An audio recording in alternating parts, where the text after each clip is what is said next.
하나님께서는 시간 속에서 일하시는 분이신 것을 우리는 알고 있습니다. 하나님께서는 우리 시간 속에서 일하고 계신다. 우리 예수님께서도 시간 속에서 일하고 계신다. 우리 성령 하나님도 지금 시간 속에서 일하고 계신 줄 믿습니다. 우리 선거날 우리 새 가지고 3명이나 보내주시고, 지난주에는 2명이나 보내주시고, 다른 교회에서 옮기신 분도 있지만 전혀 교회를 나와보지 않은 분을 모셔온 것입니다. 하나님이 일하고 계신 줄 믿습니다. 모든 만물은 하나님의 시간 속에서 한치의 오차 없이 그렇게 진행하고 가고 있는 거죠.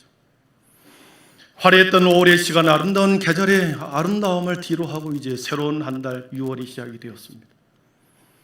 시간은 그처럼 물처럼 바람처럼 흘러가서 거대한 물줄기를 이루고, 그 시간은 개인의 역사와 그리고 민족의 역사와 교회의 역사를 만들어냅니다.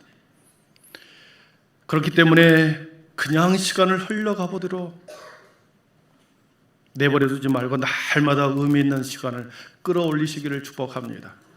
시간은 이렇게 흘러갑니다. 가만 놔둬도 흘러갑니다. 그러나 의미 있는 시간을 끌어올릴 때, 물속에는 수많은 고기들이 있죠. 끌어올 때 내 것이 되듯이 시간이라고 하는 것도 그렇습니다. 흘러가는 그 시간에 내 몸을 맡기지 마시고 의미 있는 시간을 끄집어 올리기를 축복합니다. 그래서 하늘의 시간으로 채워서 새로운 길이 열리고, 그리고 새로운 역사가 여러분의 믿음의 역사가 새롭게 날마다 써내려가기를 축원합니다. 어제 월삭기도 월삭예배 때 6월달은 호국의 달이다 그랬습니다. 민족의 아픔이 있는 달이요, 민족과 나라를 위해서 기도하는 달이다, 그렇게 말씀을 전했습니다. 그 누구도 또한 한 번도 가보지 않는 새로운 6월달이 시작이 되었습니다. 모든 성도들 앞에 똑같이 30일이라는 시간, 하루에 24시간이라는 시간이 또 똑같이 주어질 것입니다. 그런데 누군가에게 한 달은 참으로 기적과 같은 일이 일어나는 가정도 있을 것입니다. 마치 사막에 꽃이 피는 날, 도저히 반석에서 물을 낼 수 없으나 반석에서 물이 나는 그런 기적을 체험하는 한 달도 되는 사람도 있을 것입니다. 인생의 닫힌 문제를 열리고 수많은 산적했던 문제들이 6월달에 누군가에게는, 어떤 사람에게는, 어떤 가정에게는 그렇게 열리는 역사가 있을 것입니다. 그런가 하면 어떤 사람에게는 6월의 시간처럼 그렇게 사막과 같은 뜨거운 인생을 맞이할지도 모르겠습니다. 혹독한 여름 장마, 인생의 태풍을 만나지 않으리라는 보장도 없죠. 어떤 사람은 그렇게 인생의 태풍을 만나는 사람도 있을지도 모르겠습니다. 누군가에게는 그러나 평범하고 지난달과 별반 차이 없이 동일한 삶을 살아가는 사람도 있을 것입니다. 그러나 이 모든 시간 속에는 하나님의 시간 속에 우리가 있다는 것을 여러분 믿음의 눈으로 바라볼 수 있기를 바랍니다. 혹독한 여름 장마, 인생의 태풍을 만나든 시온의 대로가 열리든, 그리고 평범한 삶을 살든, 저와 여러분의 인생은 하나님의 시간 속에 하나님이 우리를 붙들고 있다는 이 믿음으로 여러분 살아가기를 축복합니다. 우리의 인생을 하나님의 시간 속에는 붙들고 계시는 거죠. 하나님의 손에 붙들린 만물, 히브리서 1장에 보니까 하나님께서 만물을 붙드시고 계신다 그랬습니다. 하나님의 손에 붙들린 모든 인생들도 그렇습니다. 그 어느 것 하나, 그 어떤 사람 한 사람도 하나님이 허락이 없으면 세상에서 떨어지는 것, 생명을 다하는 것, 하나님의 손길 어느 것 하나 허락하지 않은 것이 없습니다. 하나님이 허락할 때 날아가는 새 한 마리도 떨어질 것이요, 하나님께서 허락할 때 무명의 꽃 한 송이도 하나님께서 허락이 없이는 떨어지는 법이 없습니다. 믿는 사람이 바로 하나님의 창조와 다스림을 믿는 그러한 믿음을 갖고 살아가는 것이 성도라고 하는 거죠. 하나님의 더 생명을 연장시켜 주기를 바랐으나 지난주에도 우리 한 분이 또 어머니가 소천하셨죠. 하나님의 만물을 붙들고 계실 뿐 아니라 저와 여러분의 각자의 인생도 이렇게 붙들고 계시고, 한 사람의 삶도 그렇게 하나님이 모든 인생을 충만하고 신실하게 붙들고 계시다는 이 믿음을 가지고 새로운 6월을 출발하기를 축복합니다. 현대 철학자 자크 모노라는 사람의 말을 예전에 인용을 한 적이 있습니다. 모노의 인간과는 우주에 던져진 존재다. 우리 인간이 누구냐? 인간의 정체성이 뭐냐? 우주의 한복판에 던져진 인간이다. 우주 속에 던져진 고아로 이렇게 던져진 존재로 규정을 합니다. 여러분, 우주의 한복판에 혼자 떨어져 있다고 생각해 보십시오. 얼마나 애롭겠습니까? 우주의 한복판에 혼자 떨어져 있는 고아와 같은 사람, 그렇게 내 자신을 인식하고 살아갈 때 얼마나 괴롭겠습니까? 얼마나 캄캄하고 두렵겠습니까? 그러나 성경은 우주 속에 던져진 고아가 아니다. 성경은 우리 모든 인생을 매우 신기하고 그리고 오묘하고 측량할 수 없는 깊이를 가지고 있는 것이 인간이다. 그래서 신면막직하다 그럽니다. 절대자 하나님의 오묘한 손길 속에 붙들림 받은 모든 사람은 고아가 아니라 우리 하나님께서 자신의 아들을 내어주면서 핏값으로 사신 양자, 하나님의 자녀, 하나님의 자녀로 삼으신 양자로 입양된 자들입니다. 여러분 믿습니까? 아멘. 나는 혼자 떨어져 사는 존재가 아니다. 하나님 앞에 하나님의 자신의 아들과 바꾼 양자된 자들이다. 나는 그의 소유된 백성이요 나는 왕같은 제사장이다. 이런 정체성을 가지고 살아가는 사람과 나는 세상 가운데 버려진 고아 같은 사람입니다. 얼마나 인생을 바라보는 눈이 다르겠습니까? 우주 속에 던져진 그런 파편과 같은 먼지와 같은 존재가 아니라 우주를 품고 계시는 하나님의 품속에 있는 하나님의 자녀라고 하는 이런 믿음을 가지고 여러분의 인생을 새롭게 6월의 한 달을 출발하기를 바랍니다. 하나님의 영원한 보호막의 그늘 속에 나는 있다. 세상에 홀로 남겨진 것이 아니라 하나님의 영원한 권능의 손에 붙들림 받은 사람이다. 6월 한 달도 그 여호와 니시의 하나님, 승리를 주시는 그 하나님이 내 가정과 인생과 우리 교회를 승리를 주실 줄 믿습니다. 오늘 말씀해 보면 바울 사도는 차가운 감옥 살이를 하고 있는 가운데 빌립보 교회에게 쓴 편지입니다. 언제 석방될지, 언제 죽음의 자리에 불려나갈지 기약 없는 날을 캄캄한 감옥 속에서 보내고 있는 지금 바울 사도의 모습입니다. 그런데 오늘 말씀 4절에 보니까 주 안에서 항상 기뻐하라. 우리 한번 같이 읽어보겠습니다. 같이 읽습니다. 시작.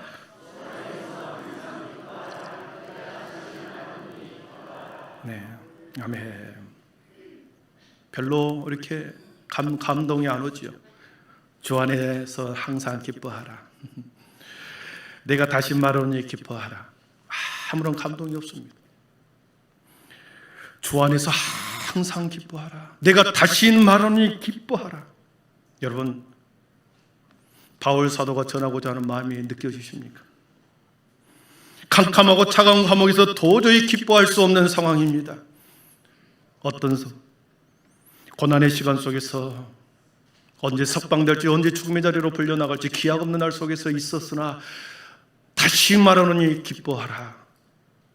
사랑하는 성도 여러분, 이 음성을 들을 길을 축복합니다. 이것은 명령형입니다. 들어도 좋고 기뻐해도 좋고 안 해도 좋고가 아니라 기뻐하라. 명령형으로 말씀하고 있습니다. 오히려 삶을 염려하지 않고 기뻐하고 살아가는 것이 바로 그리스도인이다. 그리스도인이요 성도요 하나님의 시간 속에 있는 사람이라는 것을 말씀하고 있는 거죠. 기쁠 때 누구나 기뻐하는 것은 당연합니다. 환경이 좋을 때, 잘 풀릴 때 기뻐하는 것은 누구나 가능하죠. 그러나 주 안에서 항상 언제나 어떤 상황에 있어서나 기뻐하라고 말합니다. 주 안에서 기뻐하라.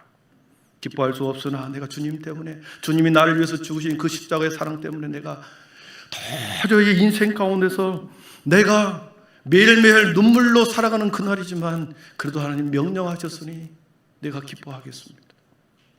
남편을 향하여 기뻐하고 가정을 향하여 기뻐하고 그렇게 살아가겠습니다.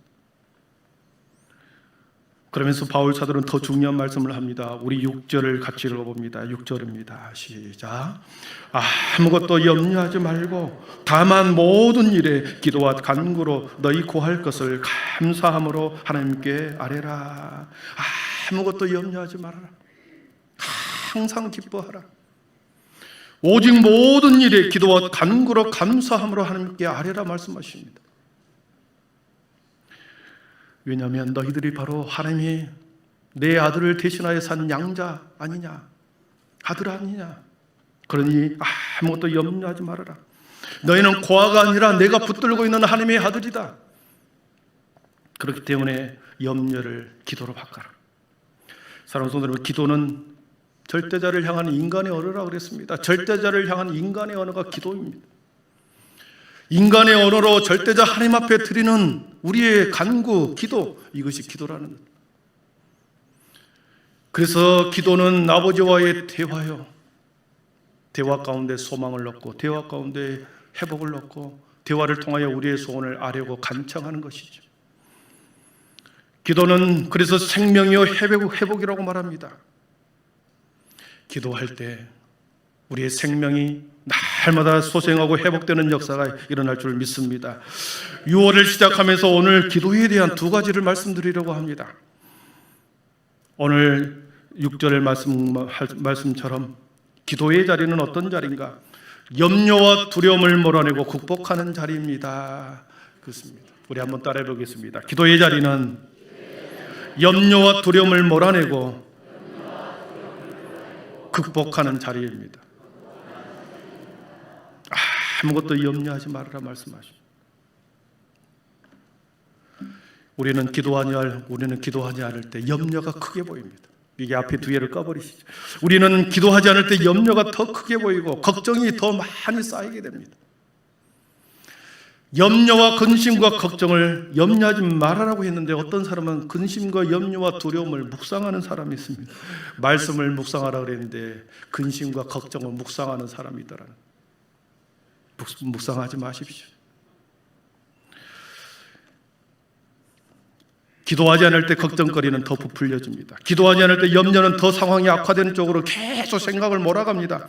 염려와 걱정은 사탄이 주는 마음입니다. 사람을 불안하게 만듭니다. 우리를 사로잡을 때, 불안한 마음이 우리를 사로잡을 때 우리는 진정 보아야 할 것을 보지 못하고 회복해야 할 그 자리를 회복시키지 못합니다. 불안과 염려로 사로잡혀 버리면 자꾸만 뒤로 물러가게 되는 거죠. 그러나 성령님은 우리를 기뻐하게 하고 감사하게 하고 우리의 연약함을 위해서 도우시는 분이십니다. 로마서 8장 26절과 27절을 같이 읽어보겠습니다. 이와 같이 성령도 우리의 연약함을 도우시나니 우리는 마땅히 기도할 바를 알지 못하나 오직 성령이 말할 수 없는 탄식으로 우리를 위하여 친히 간구하시느니라.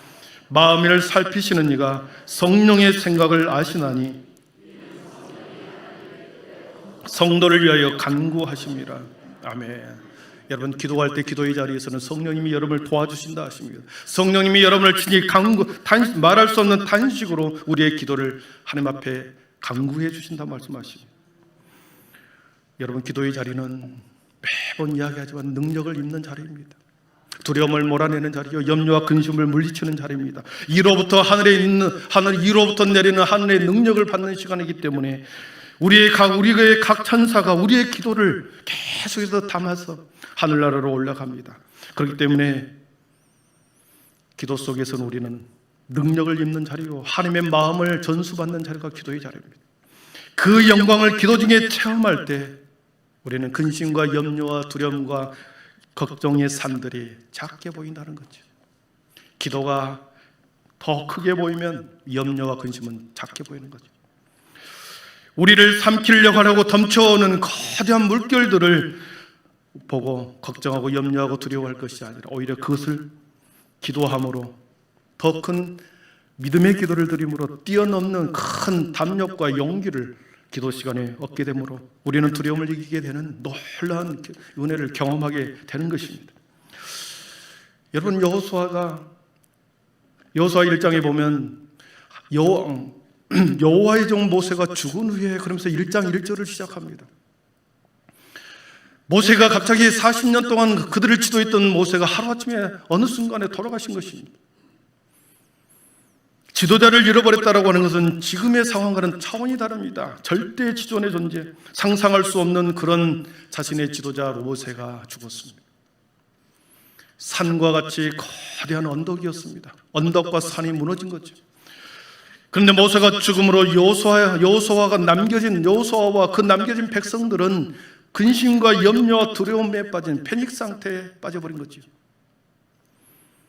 모든 남겨진 자들이 그들 안에 두려움으로 가득 차게 되었습니다. 이제 우리는 어떻게 해야 되는가? 바로 앞에 요단강이 있고 앞으로 가야 할 일이 많은데 우리는 이제 어떻게 해야 되는가? 요단강을 건너고 여리고성을 점령하는 것도 중요하지만 가장 급선무는 백성들이 두려워하는 그 마음을 제거하는 것, 두려움과 걱정을 몰아내는 것이 여호수아에게는 가장 우선 급선무였습니다. 그래서 하나님 앞에 기도의 자리로 나아갑니다. 하나님께서 기도할 때, 여호수아가 기도할 때 음성이 들립니다. 여호수아에게 강하고 담대해라. 강하고 담대하라. 아주 짧은 말씀이지만 분명한 말씀이 강하고 담대하라 여호수아에게 들려옵니다. 여러분, 여러분의 걱정과 염려가 많아질 때 어느 날 기도의 자리에서 사랑하는 아들아 염려하지 말아라, 강하고 담대하라, 이런 음성을 듣게 되면 어떻습니까? 문제가 문제로 안 보입니다. 도전해왔던 수많은 문제가 문제로 보이지 않습니다. 강하고 담대하라. 그래서 두렵습니다. 여호수아가 다시 기도합니다. 그런데 하나님께서 다시 응답합니다. 오직 너는 강하고 극히 담대하라. 오직 너는 강하고 극히 담대하라. 오직이라는 단어, 극히라는 단어를 넣어서 다시 한번 강조를 하죠. 그럼에도 불구하고 마음의 두려움이 사라지지 않습니다. 그래서 다시 기도할 때 하나님께서는 여호수아 1장 9절에 이렇게 말씀하십니다. 우리 다 같이 읽습니다. 강하고 담대하라. 두려워하지 말며 놀라지 말라. 내가 어디로 가든지 내 하나님 여호와가 너와 함께 하느니라. 아멘. 어디로 가든지 내가 함께 하겠다. 확실한 도전과 함께 확실하게 하나님의 뜻을 여호수아에게 전해줍니다. 이 말씀을 듣고 여호수아는 자신의 백성들을 이끌고 요단강을 건너갑니다. 사랑하는 성도님, 기도의 자리는 여호수아처럼 우리 속에 있는 수많은 두려움과 염려와 근심을 몰아내는 놀라운 힘이 있는 용기를 얻는 귀한 자리가 기도의 자리인 것을 믿을 수 있기를 축복합니다. 마르틴 루터가 종교개혁할 때 수많은 사람들이 공격해 옵니다. 기존의 거대한 카톨릭에 대한 공격을 해올 때 수많은 사람들이 오히려 마틴 루터가 제도에 순응하라고 말할 때 아니다, 종교 개혁을 기치로 그가 분연히 일어났을 때 많은 사람들이 마틴 루터를 죽이려고 합니다. 교황청에서는 이미 그의 생명을 누구든지 보는 자들은 다 죽여도 좋다라고 하는 명을 내렸습니다. 발견되기만 하면 루터는 죽습니다. 그랬을 때 루터는 골방에 들어서 하루에 4시간씩 기도했다는 거죠. 자신의 두려운 마음, 죽음에 대한 공포, 그것을 기도로 이겨냅니다. 그리고 마침내 종교개혁을 이루는 거죠. 6월 한 달에 민족과 나라와 여러분의 자신과 자녀들을 위해서 여러분 더욱 기도하는 우리 모두가 되기를 축복합니다. 첫 번째 기도의 자리는 두려움과 염려를 몰아내는 자리입니다. 두 번째 기도의 자리는 우리의 삶의 방향을 교정하는 자리입니다. 따라해 보겠습니다. 기도의 자리는 우리의 삶의 방향을 교정하는 자리입니다. 그렇습니다. 하나님의 시선, 우리의 시선을 하나님의 시선으로 바꾸고 우리가 걸어가는 길을 하나님이 걸어가는 길로 바꾸는 것입니다. 두려움의 시선, 근심의 시선, 염려의 시선이 하나님의 시선으로 바뀌는 자리가 기도의 자리라는 거죠. 오늘 말씀 7절에 보면 그리하면 모든 지각에 뛰어난 하나님의 평강이 그리스도 예수 안에서 너희 마음과 생각을 지키시리라. 하나님의 평강이 그리스도 예수 안에서 너희 마음과 생각을 지키시리라. 아멘. 아무것도 염려하지 않고 기도할 때, 6절에서 아무것도 염려하지 말고 다만 간구와 기도할 때 하나님의 평강이 그리스도 예수 안에서 너희 마음과 생각을 지키신다고 그랬습니다. 우리의 삶의 방향을 교정시켜준다는 거죠. 잘못된 방향은 다시 수정하고 다시 교정하여 지금 내가 서 있는 이곳이 과연 하나님을 향한 바른 길인가를 교정해 주는 자리가 기도의 자리라는 것입니다. 기도의 자리를 떠날 때 우리는 삶의 방향성을 잃어버립니다. 세상에서 십자가가 흐려집니다. 우리가 걸어가고 있는 이 순례자의 삶이 흐려지는 거지요. 기도의 자리를 멀리할 때 우리의 영혼은 방치됩니다. 기도를 하지 않을 때 우리의 영혼은 방치됩니다. 여러분, 방치될 때 문제가 생기는 거죠. 집을 방치해 보십시오. 어느 순간에 먼지와 쓰레기로 가득해 버립니다. 여러분, 땅을 방치해 보십시오. 수많은 참초들로 삽시간에 땅은 점령돼 버리죠. 자동차를 방치해 버립시오. 타이어가 빠지고 창문이 끼어져 버립니다. 기도하지 않는 것은 바로 우리의 영혼을 방치해 놓은 순간과 같다라는 겁니다. 우리의 영혼을 관리하지 않고 그냥 내버려 둘 때 세상의 쓰레기들로 가득 참, 세상의 지식으로, 세상의 경험으로 가득 차게 되어버립니다. 우리의 영혼을 점령해 버리고 오히려 세상의 염려와 근심으로 오히려 우리의 영혼을 점령해 버리더라는 것입니다. 악한 생각, 음란한 생각, 비방의 생각들로 가득해 버리더라는 것이죠. 기도하지 않을 때, 그러나 우리가 기도할 때, 우리의 영혼을 관리할 때 쓰레기 같은 것들을 청소하는 거죠. 아, 내 생각이 잘못되었구나. 내 마음이 너무 강팍했구나. 내가 하나님을 향하여 걸어가는 길이 지금 순례자의 길인데 내가 뭘 보고 걸어가고 있는가 교정하는 거죠. 영혼을 관리한다는 것은 우리의 마음을 지키고 생각을 지키고 믿음을 지킨다는 의미입니다. 우리의 마음과 생각을 관리해야 합니다. 잠언서 4장 23절을 보십시오. 관리한다는 것은 결국 지킨다는 것을 의미합니다. 잠언서 4장 23절 같이 한번 읽어봅니다. 모든 지킬 만한 것 중에 더욱 선합니다. 아멘. 지켜야 할 것이 많습니다. 그러나 내 마음을 지키라. 모든 지킬 만한 것 중에 더욱 내 마음을 지키라. 먼저 내 자신을 지키고 내 영혼을 지켜내는 것. 내 자신부터 관리를 하고 그렇지 않고 다른 사람을 관리할 수가 없는 거죠. 자신을 지킨다는 것은 마음을 지켜내는 것을 말합니다. 왜냐하면 생명의 근원이 거기서 나오기 때문입니다. 마음이 다치면, 마음이 상하게 되면 모든 생명은 마음에서 시작이 되기 때문에 모든 생명이 죽고 사는 문제는 마음에 있습니다. 마음을 다치고 마음이 상하게 되면 생명이 위협을 받게 되는 것입니다. 마음을 놓아버리고 마음을 놓아버리면 생명을 포기해버린 거죠. 그래서 우리가 기도해야 하는 이유는 이 마음을 지키기 위해서고 생명을 지키기 위함인 줄 믿습니다. 우리의 마음의 평정심을 잃어버리고 마음을 지키지 못한다면 요동함이 일어나요. 끊임없이 사탄은 그 틈 속으로 들어와서 꼭 사람의 마음과 생각 속으로 들어와서 우리를 흔들어 놓습니다. 바울 사도는 알았습니다. 모든 지킬 만한 것 중에 내 마음을 지키라. 그리스도 예수 안에서 너희 마음과 생각을 지키시리라. 바울 사도는 빌립보 교회 성도들에게 이렇게 말씀하시면서 오직 기도할 때 내 마음이 지켜진다. 기도의 자리는 우리의 생각과 마음을 지켜내는 자리입니다. 여러분, 6월 한 달에 나라와 민족과 여러분의 가정과 자녀와 여러분의 인생을 놓고 기도하는 달 되기를 축복합니다. 말씀을 정리합니다. 기도로 모든 일을 돌파해 나가십시다. 아멘. 오늘 말씀 6절의 말씀을 제일 앞에 자신의 이름을 한번 넣어보겠습니다. 자신의 이름을 한번 넣어보고 6절을 읽습니다. 시작. 박순서가 아무것도 염려하지 말고 다만 모든 일에 기도와 간구로 너희 구할 것을 감사함으로 하나님께 아뢰라. 아멘.